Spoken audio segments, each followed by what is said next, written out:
Thank you, Shivaji. I hope you will take the same national spirit to Tamil Nadu also. And now, Sri Sanjay Singh ji. Vande Mataram sir, आपका बहुत बहुत आभार कि आपने वंदे मातरम जैसे महत्वपूर्ण विषय पर मुझे अपनी बात कहने का अवसर दिया। मान्यवर,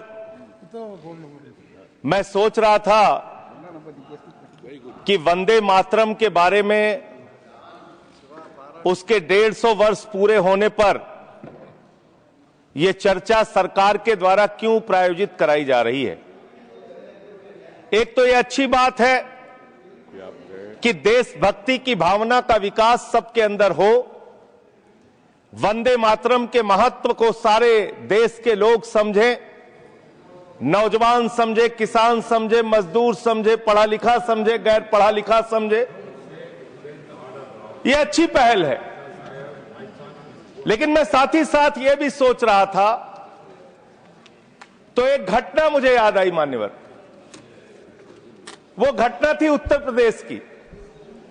हमारे एक ऊर्जा मंत्री हैं, माननीय मंत्री जी AK शर्मा जी। उनके सामने व्यापारी लोग पहुंचे। उन्होंने कहा 21 घंटे से लाइट नहीं आ रही, 21 घंटे से लाइट नहीं आ रही, व्यापार बर्बाद हो रहा है, बच्चे रो रहे हैं, हमको गर्मी में बिजली दे दो। मंत्री जी ने कहा जय श्री राम, बजरंग बली की जय, और गाड़ी में बैठ के चले गए। मैं आपके माध्यम से सरकार से पूछना चाहता हूं, क्या भगवान श्री राम ने आपको कहा है कि आप नाकारे और निकम्मे हो जाइए और जनता को अंधेरे में रखिए, बिजली ना दीजिए? यह क्या भगवान श्री राम ने आपको कहा है? यह शिक्षा आपको भगवान श्री राम ने दी है? मान्यवर, मुझे वंदे मातरम आम आदमी पार्टी की रैलियों में, आम आदमी पार्टी की सभाओं में जब भारत माता की जय और वंदे मातरम जोर जोर से लगाए जाते हैं। किसी दिन लगाने का मन हो तो आ जाना हमारी पार्टी के कार्यक्रम में, आपसे ज्यादा तेजी के साथ वहां पर वंदे मातरम लगाएंगे। सदन में भी लगाना चाहते हो लगाओ।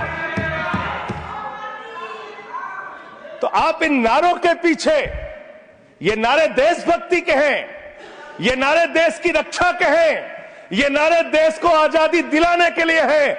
ये नारों के पीछे अपने गुनाहों को छिपाने के लिए नारे नहीं है, मैं कहना चाहता हूं माननीय। और आप क्या कर रहे हैं? आप इन नारों के पीछे अपने गुनाहों और अपराध को छिपाना चाहते हैं। वंदे मातरम का मतलब क्या है? वंदे मातरम का मतलब है मातृभूमि की वंदना। मातृभूमि की वंदना। हम मातृभूमि की वंदना करते हैं, तो आप कैसे मातृभूमि की वंदना कर रहे हैं? अरे 1 रुपए में तो एक आम नहीं मिलता। आपने 1 रुपए में अडानी को 1050 एकड़ जमीन और 10 लाख आम और लीची के पेड़ दे दिए। ये मातृभूमि की वंदना, ये आपकी मातृभूमि की वंदना है। आप मातृभूमि को बेचकर मातृभूमि की वंदना कर रहे हैं। ये मातृभूमि की, आज वंदे मातरम पे ही बात करूंगा सर। मातृभूमि की वंदना, मातृभूमि की वंदना हिंदुस्तान के एयरपोर्ट को बेच के नहीं हो सकती।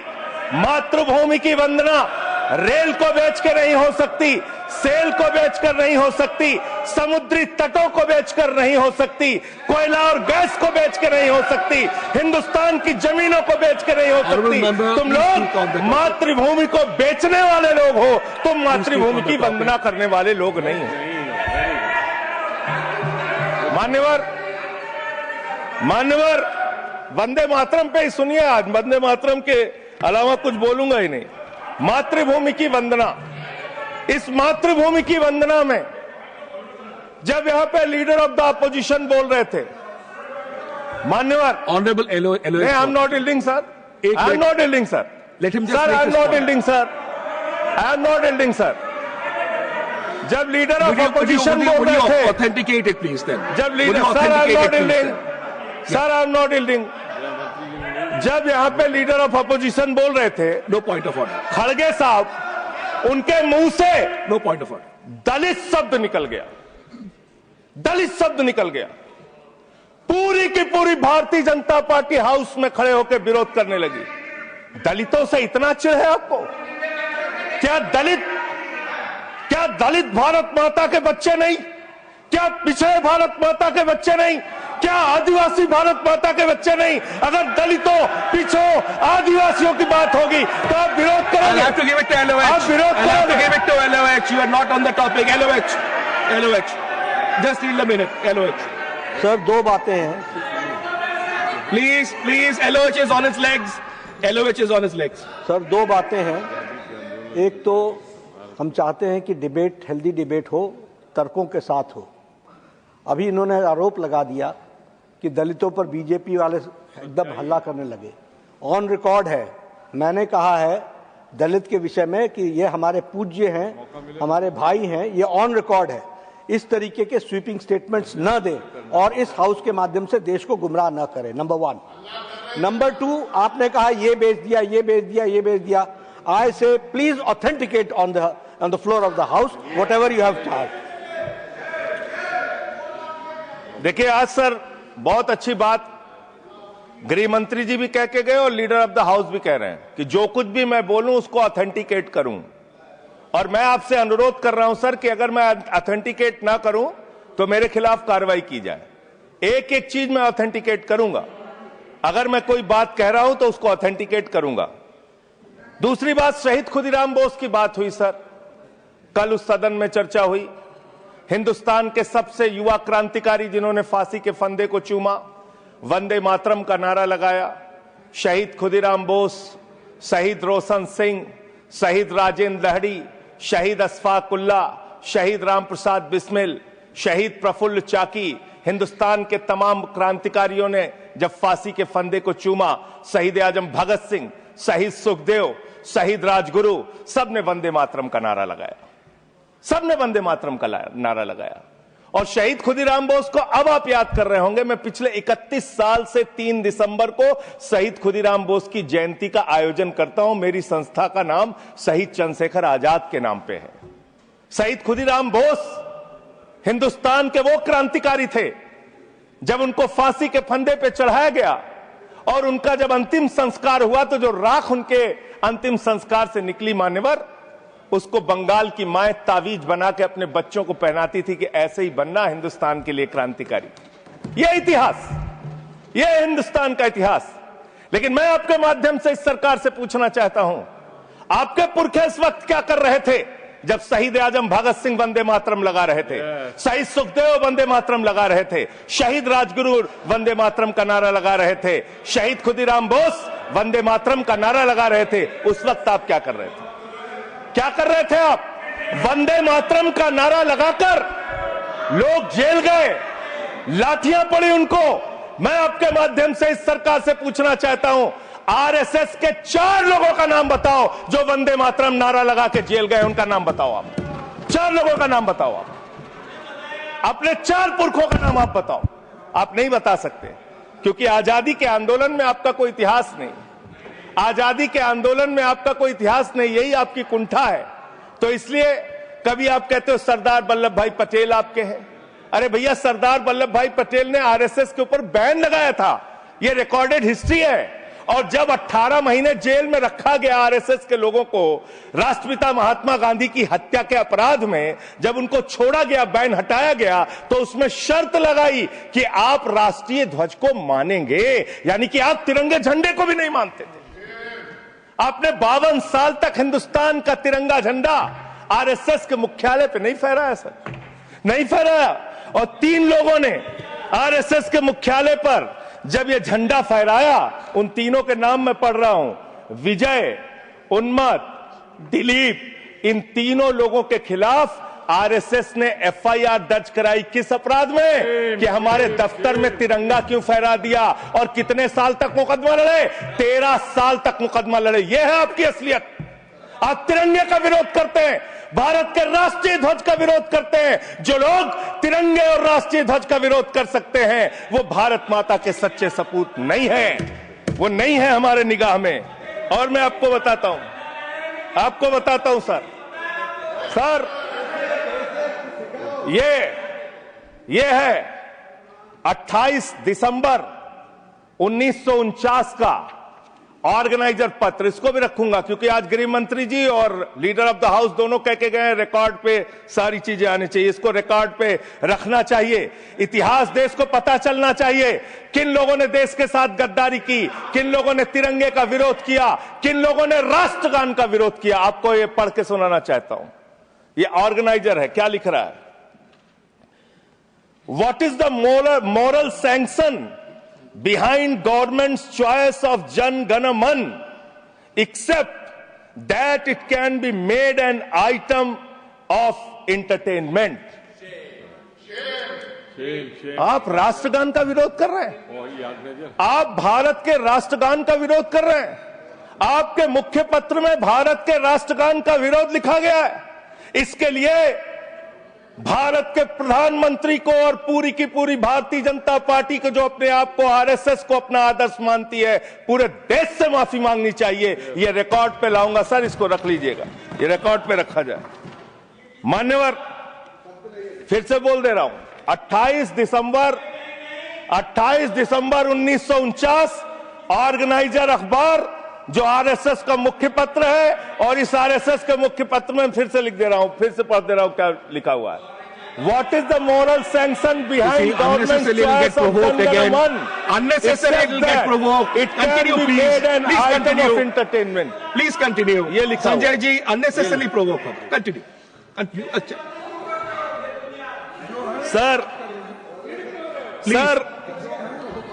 मैं आपसे ये कहना चाहता हूं कि आपने तिरंगे का विरोध किया, राष्ट्रगान का विरोध किया, वंदे मातरम आपने लगाया नहीं कभी। कोई आपका व्यक्ति देश की आजादी के आंदोलन में जेल नहीं गया कभी। आपने कोई देश के लिए, हमारे यहां अवधि में कहावत है, नाखून कटाए कि शहीद ना बना भैया। तू तो नाखूनों नहीं कटाया भैया, बिना नाखून कटाए शहीद बना चाहता है, बिना नाखून कटाए शहीद। ऐसे काम नहीं चलेगा सर। जिन्ना का भी जिक्र कल दूसरे सदन में हुआ, प्रधानमंत्री जी ने जिक्र किया। जिन्ना के साथ आपके कितने गहरे और मधुर संबंध थे, क्या इस देश के लोगों को पता है? नहीं पता, मैं बताता हूं।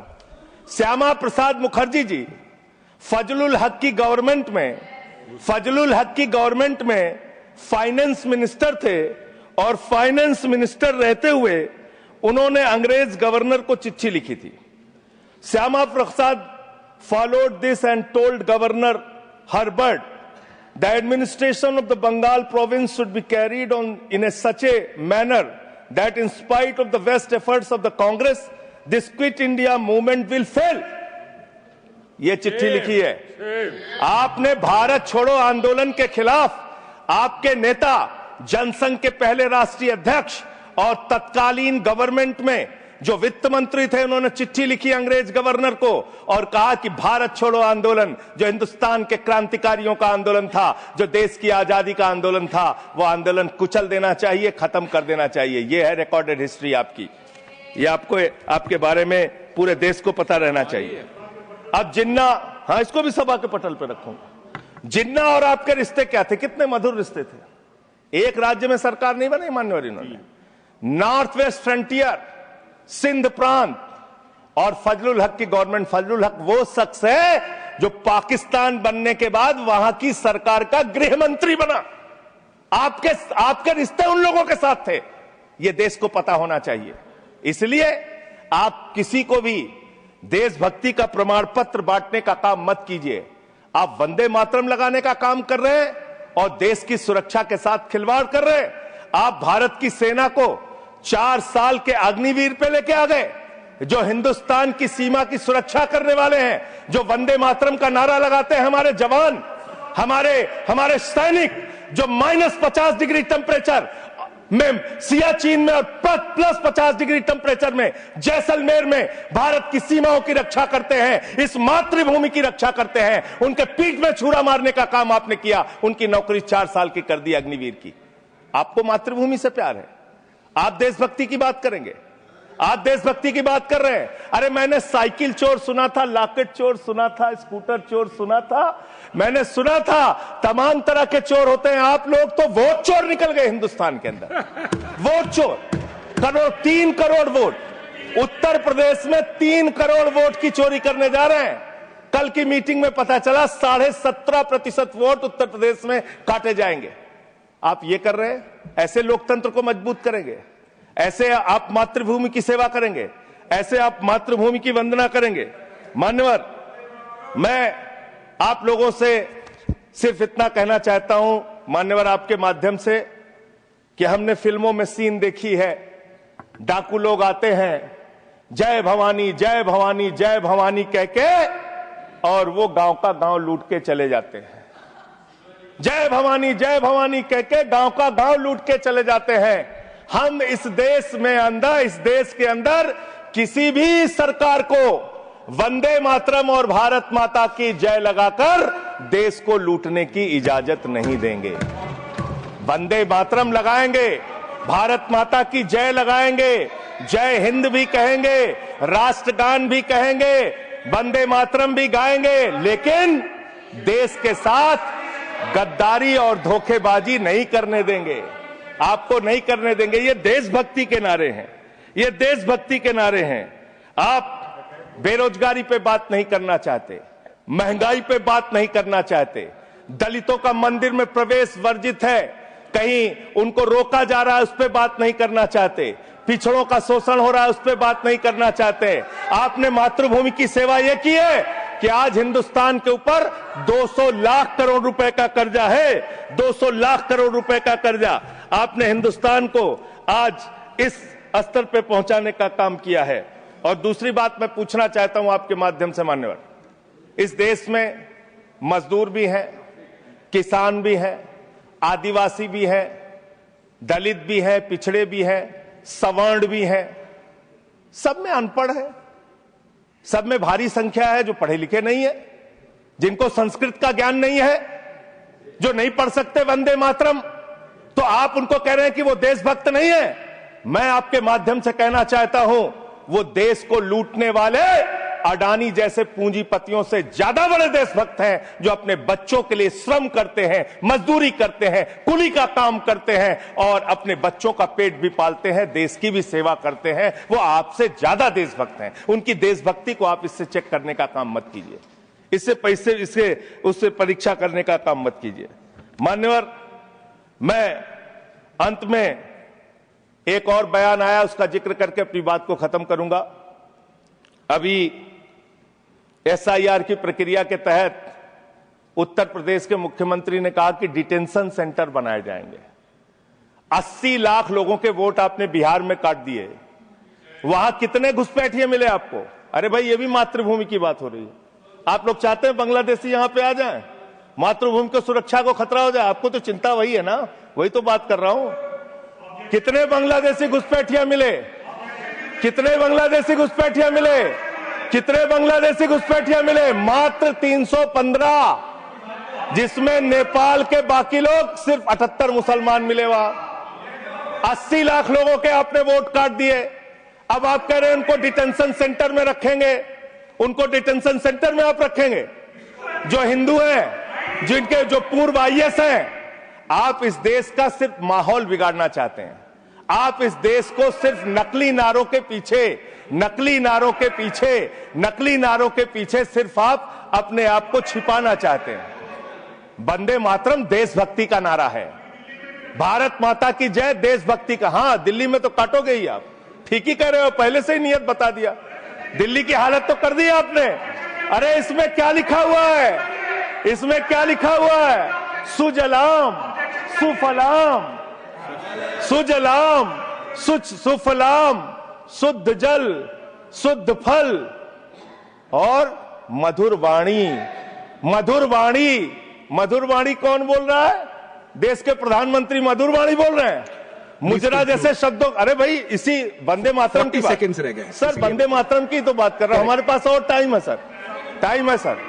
सर, मधुर वाणी, मधुर वाणी, मधुर वाणी। सर, जहरीली हवा और जहरीला पानी दिल्ली में दे रहे हैं।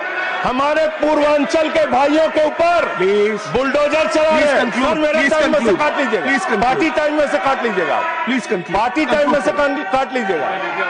सर, हमारी पार्टी का टाइम 24 मिनट है। Please 1 second. दिल्ली को Sanjay ji 1 second honourable members 1 second शांत हो जाओ। माननीय संजय जी कंक्लूड करिए, आपका समय खत्म हो रहा है। 24 मिनट मेरा टाइम है। प्लीज मैं अपने माननीय time- Neeraj ji please he is concluding please conclude 10 second sir, please conclude, आपका समय समाप्त हो गया। सर मेरी पार्टी का समय 24 मिनट है। ठीक है, मेरी पार्टी का समय 24 मिनट है। और कोई स्पीकर नहीं है आपके? स्पीकर एक और है, उनमें से आप काट लीजिएगा समय। मैं कह रहा हूं Conclude करिए, ना, conclude। हाँ ये हमारा अधिकार है, पार्टी का अधिकार है। तो मान्यवर 10 महीने में आपने दिल्ली की वो हालत कर दी, जहरीली हवा यहां पर आने लगी। दिल्ली को आपने दुनिया का सबसे प्रदूषित शहर बना दिया। बच्चों शांत हो जाओ, बच्चों शांत, बच्चों हल्ला मत करो, शांत हो जाओ। अरे मैं एक मुख्यमंत्री इन्होंने बनाया है, कंक्लूड करिए सर एक मुख्यमंत्री बनाया इन्होंने, प्लीज। खत्म कर रहा हूं। प्लीज एक मुख्यमंत्री बनाया है जिसको ये नहीं मालूम कि AQI होता क्या है, कंक्लूड करिए। वो टेम्परेचर बता रही है। ये आदत है। तो इसलिए मैं अंत में इन्हीं लाइनों के साथ कि पहले ये तय करो कि वफादार कौन है। ये वक्त तय करेगा कि गद्दार कौन है। ये वक्त तय करेगा कि गद्दार कौन है। पहले ये तय करो कि वफादार कौन है। ये वक्त तय करेगा कि गद्दार कौन है। वंदे वंदे थैंक यू वंदे वंदे वंदे वंदे वंदे वंदे। कोई बीजेपी वाला वंदे मातरम नहीं लगाया सर। Thank you